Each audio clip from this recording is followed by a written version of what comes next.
I am Zach Steere. I am the editor of Side Hustle. I tend to think of myself more as a narrative editor. Like, 'cause there's certain editors that thrive on different things. Like, some thrive on documentaries, others thrive on music videos where it's like really quick cuts. There's not much of a story, it's just more about the visuals and stuff. I tend to think of myself more as one who tries to focus on the story and gets like the narrative out of the footage and makes it gel more. I have elements of all those different types of editing because I've worked on a lot of different types of projects, but in terms of where I excel more, I'd say narrative. I think what I enjoy most about editing is, and this is especially true if you have worked on the set itself too during the production phase, is helping to get the concept to kind of gel together from just being basically raw footage where like you think of one element of the shot, like you'll think, oh yeah, that shot was hard because of this, but you're not really thinking about the story necessarily.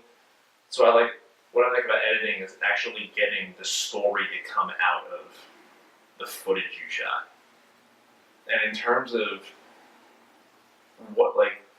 how I got to that point, it was, I've been editing my own stuff just for fun and just to sort of learn the process before I even went to film school. So it kind of was just like a natural process of starting out not knowing anything at all and very slowly learning through like my first job and then through film school and then sort of afterwards when the school actually hired me as an editing teacher's assistant, which helped me learn even more because there were programs that I had to know for that one that I'd never touched in my life. So it's a process of just continually learning as much as I can about, or relearning in a couple of cases because my memory's terrible, about the programs and what they're capable of.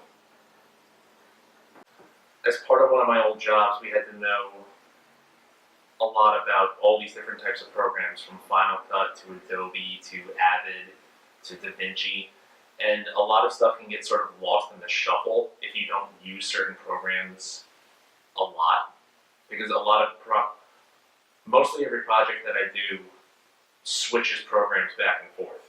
So whenever I do a new project, I go generally to a different program, whether it's by choice or whether it's the choice of the people who I'm working for.